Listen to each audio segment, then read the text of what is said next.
बोलो गणपति महाराज की जय। उमापति महेश की जय। जय गुरु जी। शुक्राना गुरु जी। शिव पुराण डे 12। हे महाराज, आपका अनंतम अनंतम शुक्राना कि आपने ये सेवा हमें बख्शी। शुरू करते हैं। देश, काल, पात्र और दान आदि का विचार।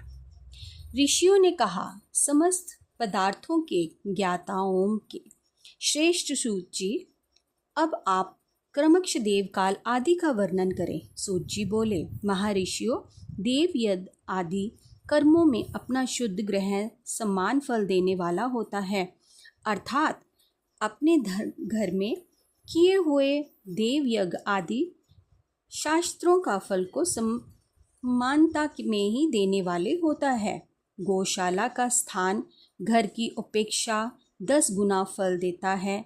जलाशय का तट उससे भी 10 गुना महत्व रखता है तथा जहाँ बेल, तुलसी एवं पीपल वृक्ष का मूल निकट हो, वह स्थान जलाशय के तट से भी 10 गुना फल देने वाला होता है। देवालयों के उससे भी 10 गुने महत्व का स्थान जानना चाहिए। देवालय से भी 10 गुना महत्व रखता है तीर्थ भूमि का तट, उससे 10 गुना श्रेष्ठ है नदी का किनारा, उससे 10 गुना उत्कृष्ट है तीर्थ नदी का तट, और उससे भी 10 गुना महत्व रखता है सतगंगा नामक नदियों का तीर्थ। गंगा, गोदावरी, कावेरी, ताम्रपर्णी, सिंधु, सूर्य और नर्मदा, इन 7 नदियों का सतगंगा कहा गया है।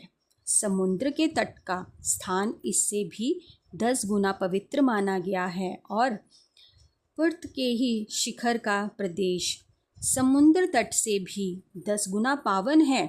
सबसे अधिक महत्व का वह स्थान जानना चाहिए जहाँ मन लग जाए। यहाँ तक देश का वर्णन हुआ है। अब काल का तारतम्य बताया जाता है। सत्य युग में यज्ञ, दान आदि कर्म पुण्य फल देने वाले होते हैं, ऐसा जानना चाहिए। त्रेता युग में उनका 3/4 फल मिलता है। द्वापर में सदा आधे ही फल की प्राप्ति की कही गई है। कलयुग में 1/4 की फल की प्राप्ति समझनी चाहिए और आधा कलयुग बीतने पर उस चौथाई फल में से भी 1/4 कम हो जाता है। शुद्ध अन्न करण वाले पुरुषों को शुद्ध एक पवित्र दिन सम फल देने वाला होता है। विद्वान ब्राह्मणों सूर्य संक्रांति के दिन किया हुआ सत्कर्म पुण्य तत् शुभ दिन की अपेक्षा 10 गुना फल देने वाला होता है। ये जानना चाहिए उससे भी 10 गुना महत्व उस कर्म का है जो विश्व नामक योग में किया जाता है। दक्षिणायन आरंभ होने के दिन अर्थात कर्क की ही संक्रांति में ये किए हुए पुण्य कर्म महत्व विश्व से भी 10 गुना माना गया है। उससे भी 10 गुना मकर संक्रांति और उससे भी 10 गुना चंद्र ग्रहण में किए हुए पुण्य का महत्व है। सूर्य ग्रहण का समय सबसे उत्तम है, उसमें किए हुए पुण्य कर्मों का फल ही चंद्रमा ग्रहण से भी अधिक और पूर्ण मात्रा में होता है। इस बात को विद्वान जानते हैं। जगद रूपी सूर्य का राहु रूपी विश्व से संयोग होता है, इसीलिए सूर्य ग्रहण का समय रोग प्रदान करने वाला है। अतः इस विषय की शक्ति के लिए उस समय स्नान, दान और जप करें। वह काल विश्व की शक्ति के लिए उपयोगी होने के कारण पुण्यप्रद माना गया है। जन्म नक्षत्र के दिन तथा व्रत की पूर्ति के दिन का समय ही सूर्य ग्रहण के समान ही समझा जाता है, परंतु महर्षियों का काल करोड़ों सूर्य ग्रहणों के समान पावन है, ऐसा ज्ञानी पुरुष मानते हैं।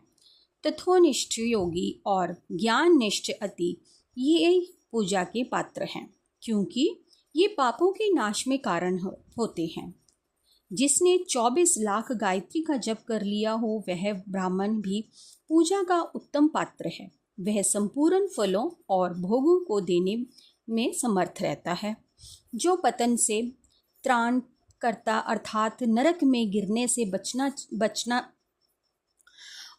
बचाता है, उसके लिए इसी गुण के कारण शास्त्र में पात्र शब्द का प्रयोग होता है। वह दाता का पातकशेह त्राण करने के कारण पात्र कहलाता है। गायत्री अपने गाय का ही पतन से ही त्राण करती है, इसीलिए वह गायत्री कहलाती है। जैसे इस लोक में भी जो धनहीन है वह दूसरों को धन नहीं देता, जो यहाँ धनवान है वही दूसरों को धन दे सकता है, उसी तरह जो स्वयं शुद्ध और पवित्र आत्मा है वही दूसरे मनुष्य का तारण या उद्धार कर सकता है। जो गायत्री का जप करके शुद्ध हो गया है वही शुद्ध ब्राह्मण कहलाता है। इसलिए दान, जप, होम और पूजा सभी कर्मों के लिए वही शुद्ध पात्र है। ऐसा ब्राह्मण ही दान तथा रक्षा करने के पात्रता रखता है। स्त्री हो या पुरुष, जो भी भूखा हो वही अन्नदान पात्र है। जिसको जिस वस्तु की इच्छा हो उसे वह वस्तु बिना मांगे ही दे दी जाए तो दाता को उस दान का पूरा पूरा फल प्राप्त होता है। ऐसे महर्षियों की मान्यता है। जो सवाल या याचना करने के बाद दिया गया हो वह दान आधा ही फल देने वाला बताया गया है। अपने सेवकों के लिए दिया हुआ दान 1/4 फल देने वाला होता है। विप्रहों के जो जाति मात्र से ब्राह्मण है और दीनतापूर्वक वित्त से जीवित बताता है, उसे दिया हुआ धन का दान दाता को इस भूतल पर 10 वर्षों तक भोग प्रदान करने वाला होता है। वही दान यदि वेद देवता ब्राह्मणों को दिया जाए तो वह स्वर्गलोक कर्म के देवताओं के वर्ष से 10 वर्षों तक दिव्य भोग देने वाला होता है। शील और उच्छावृत्ति लाया हुआ वह गुरु दक्षिणा में प्राप्त हुआ अन्न धन शुद्ध द्रव्य कहलाता है। उसका दान दाता को पूर्ण फल देने वाला बताया गया है। ऋषियों का शौर्य से कमाया हुआ, वैश्यों का व्यापार से आया हुआ और शूद्रों का सेवा वृत्ति से प्राप्त किया हुआ धन भी उत्तम दिव्य कहलाता है। धर्म की इच्छा रखने वाली स्त्रियों को जो धन पिता एवं पति से मिलता हुआ है उनके लिए वह उत्तम द्रव्य है। जो गौ आदि 12 वस्तुओं का क्षेत्र आदि 12 महीनों में क्रमश दान करना चाहिए। गो, भूमि, तिल, स्वर्ण, घी, वस्तु, धान्य, गुड़, चांदी, नमक, कोहड़ा और कन्या, ये ही वह 12 वस्तुएं हैं। इनमें गोदान ने से काया की वाचिक और मानसिक पापों का निवारण तथा काया का आदि पुण्य कर्मों की पुष्टि होती है। ब्राह्मणों, भूमि का दान इहलोक और परलोक पुष्टि की प्राप्ति करवाने वाला है।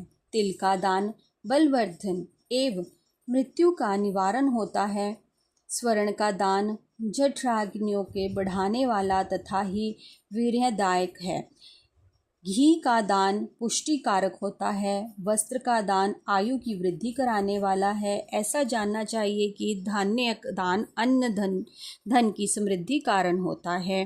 गुड़ का दान मधुर भोजन की प्राप्ति कराने वाला होता है। चांदी के दान से वीर्यों की वृद्धि होती है। लवकर्ण का दान षड्रस भोजन की प्राप्ति कराता है। सब प्रकार का दान सारी समृद्धियों सिद्धियों के लिए होता है। विज्ञ पुरुष मंडल के दान को पुष्टिदायक मानते हैं। कन्या का दान आजीवन भोग देने वाला कहा गया है।